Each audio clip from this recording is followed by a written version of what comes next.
I'm Jordan Quint. I'm Aaron Miller. I'm Brandon Hill, and this is our senior design project.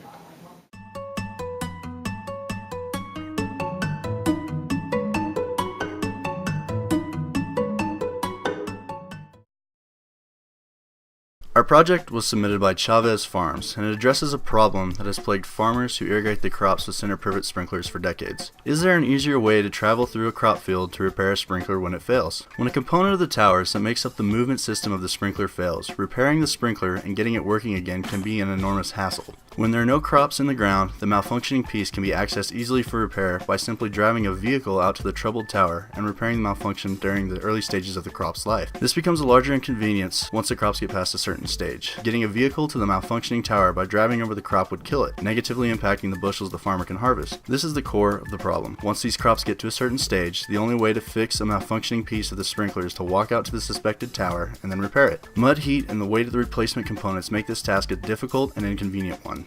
This is less problematic for shorter crops such as soybeans or milo, but taller crops such as corn restrict airflow during the hottest days of the year, thereby drastically increasing the discomfort of and the risk of heat stroke to the farmer.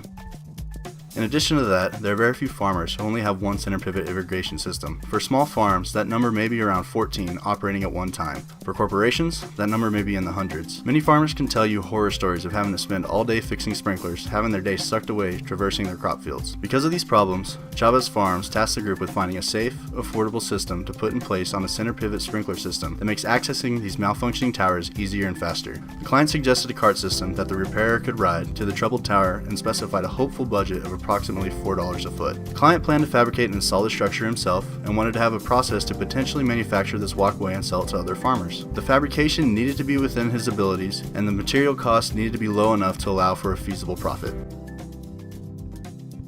Based on the information provided by the client, the group utilized the skills, experience, and knowledge developed during classes at West Texas A&M University to begin the design process. This was especially important for this project because there was no similar design to reference, and the design requirements was relatively open-ended. The design process consists of identification of need, definition of problem, synthesis, analysis and optimization, evaluation, and presentation. Identification of need. The client needed a better way to access broken components during late-stage crop growth, inspect the crops, and bring tools and equipment to and from the towers of the sprinklers when it is midfield. Definition of problem. The design must be able to support personnel, tools, and replacement parts moving on top of the sprinkler. The only point on the sprinkler that can be used for support is the pipe transporting the water. The cost of materials must be minimized. The design also needs to be semi-permanent, leaving no damage or major alteration to the sprinkler. Welding directly to the sprinkler was to be avoided if possible. The design must have a service life equal to or greater than that of the sprinkler system.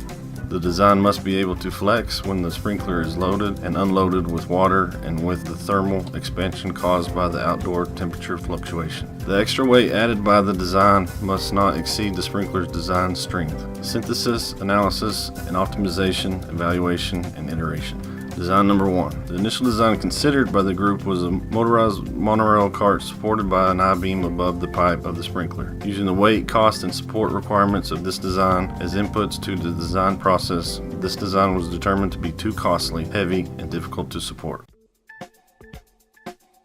Design 2. The group then considered angle iron as a support for the cart, similar to a minecart system. The cart adds weight and concentrates all loading on the wheel. The cart also must be elevated above the goosenecks used to irrigate, increasing the distance from the load to the pipe. Avoiding welding, the group devised several clamp systems to fix the design to the pipe and prevent torsional slipping. The increased distance from the pipe creates a larger moment, increasing the clamping force required to keep the design from slipping under torsional loading. In addition to these negatives, the design was still significantly above the given budget. These reasons were enough to cause the group to create a new iteration without further consideration of other factors such as the effects of outdoor conditions on the electrical and mechanical systems of the cart. Design 3. Changing directions in response to the limitations of a cart-based design, the group considered eliminating the cart from the design. The group considered making a walkway that stands above the goosenecks and could be used with a pull-behind cart cart for heavy equipment. Upon research, the expanded steel was determined to be the best choice for a walkway surface. It allows rain and snow to pass through, preventing a buildup and possible failure due to additional weight. It is light and provides good grip. It also allows for wind to pass through, minimizing the risk of flipping due to wind loading. In this iteration, the expanded steel was supported by 2 beams of angle iron and a clamp system which pressed on the pipe from the sides by tensioning a steel cable. This design has advantages of allowing multiple people and pieces of equipment to traverse the walkway at different locations simultaneously, and the loading is more distributed than the cart system. Track alignment for a cart system between spans of the walkway is not a concern with this design. This iteration still exceeded the budget considerably, costing about $13.75 per linear foot for basic materials, not including any handrails, bolts, or any other costs. This iteration was constructed of 20-foot sections that would be difficult to install on an assembled sprinkler. The large length of rigid material made expansion due to thermal changes and loading of the supporting pipe with water more of a concern than if the span length were shorter.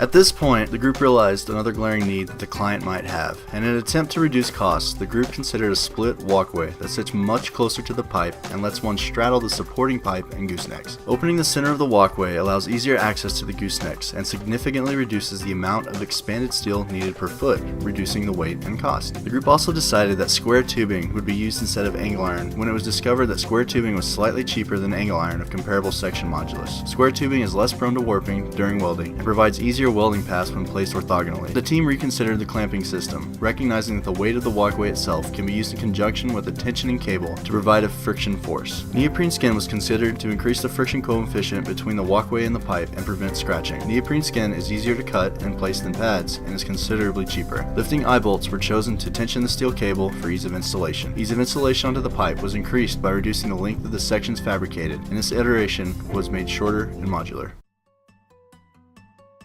Once a final design was chosen, detailed analysis of the loading and strength requirements, cost, fabrication was conducted. Theory from several disciplines was used to design this system and to ensure its durability, safety, strength, and cost effectiveness. The main theory used in this project came from statics, structural analysis, and mechanics of materials. Since this structure is to be outdoors at all times and thus subjected to wind loading, ASCE and other standards had to be referenced to determine the added susceptibility to flipping from wind loading caused by the walkway. Some elements from machine design were used to consider welding and fatigue. All analysis was conducted solely for Zematic sprinklers. This limitation is because while researching the project and reaching out to sprinkler manufacturers, Zematic, owned by Lindsay Corporation, was the only company to respond with the data required to properly analyze if the walkway would be compatible with the sprinkler.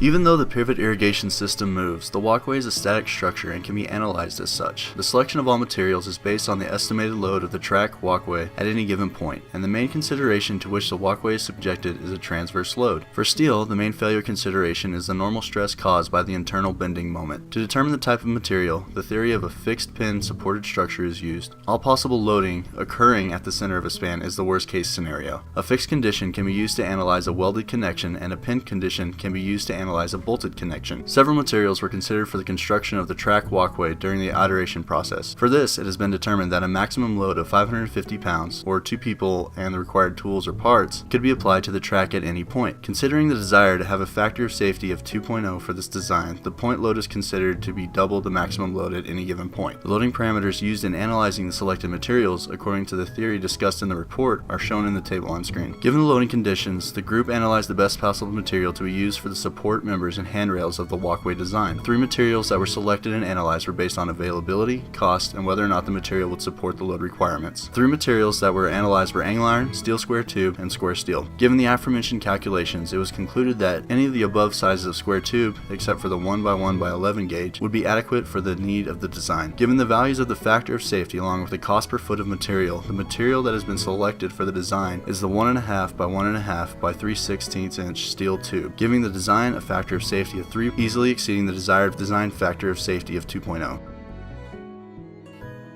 Cost analysis. Given the economic situation the United States is currently in, the cost of steel has dramatically increased. The customers have desired a hopeful cost of the track walkway system to be around $4 per foot. This has proven to be the biggest limiting factor in this project. Given the large amount of possible configurations of a Zimmatic and Valley irrigation sprinkler system, all possible sizes of pipe and spans were analyzed and the data can be found in the report. Even with multiple initial designs considered, the cost for the final design exceeding the hopeful budget of the client. The design that was selected by far the safest, most practical, and will provide multiple years of service of the sprinklers. The final cost of the design came out to be $15,534.85 for a quarter-mile track and $31,069.70 for a half-mile track, with a cost per foot of $11.77.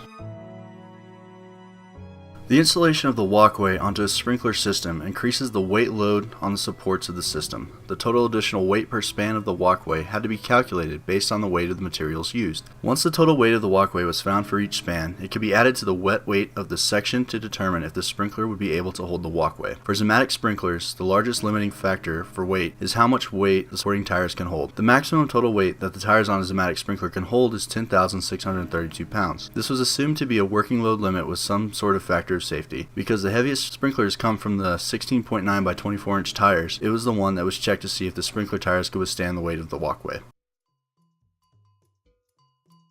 Wind load analysis. During interviews with sprinkler manufacturers, and in particular Zimmatic representatives, the group was informed that one of the major design factors of Zimmatic sprinklers was the ability of the structure to survive an 86 mile/hour wind load without tipping. Most of the failures of center pivot irrigation systems come from storms with wind speeds in excess of 90 miles per hour that tip the sprinklers, crippling the main pipe system. To determine if the center pivot system with the walkway installed would tip over in the same wind load conditions for which center pivots are designed, the added wind loading due to the walkway and the additional weight added to the walkway was compared against a sprinkler system without the walkway. As stated before, Zimmatic sprinklers are designed to withstand 86 mile/hour wind loads, pursuant to EN 909, a European required test standard. This test standard involves pulling on a center pivot with a heavy machinery hooked up to a force meter to experimentally determine the force required to tip the sprinkler. Since this method is unavailable to the group, a theoretical analysis was conducted by approximating the wind load, with the structure treated as an open sign and lattice framework system using codes established in the ASCE standard. A complete look at the equations used is available in the accompanying report. Using the given model,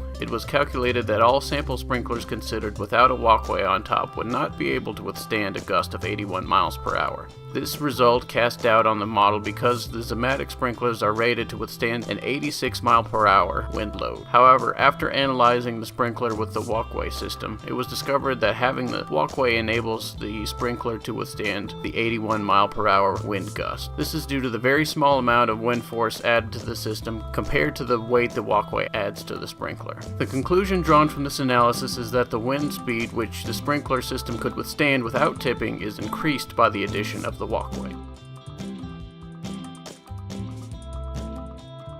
Prototype, fabrication, and installation. The client initially stated that he would handle the prototyping of the walkway system the group designed, but after completing the cost analysis and realizing that the system was too expensive, the client decided against building the system. Nevertheless, if one were to manufacture the system, the manufacturer of this system must gather certain information, an initial visit to the sprinkler system being considered, and at least one interview with the potential customer are recommended to answer the specific questions available in the submitted report. Fabricating the walkways is a fairly straightforward process, highly detailed in the report, and due to the modular 6-foot section design of the walkway, a crane or lifting device and a team of 3 or 4 men could install the system easily. Each section can be lifted onto the walkway one at a time, and each new section can be attached to the previous with a few bolts. After a few sections have been installed, expanded steel can be placed on the walkway with the machine screws. The holes drilled to accommodate the bolts connecting each span are 1/8 of an inch bigger than the bolts, giving the walkway enough play to expand and contract with thermal, wind, and water loads without causing internal stress.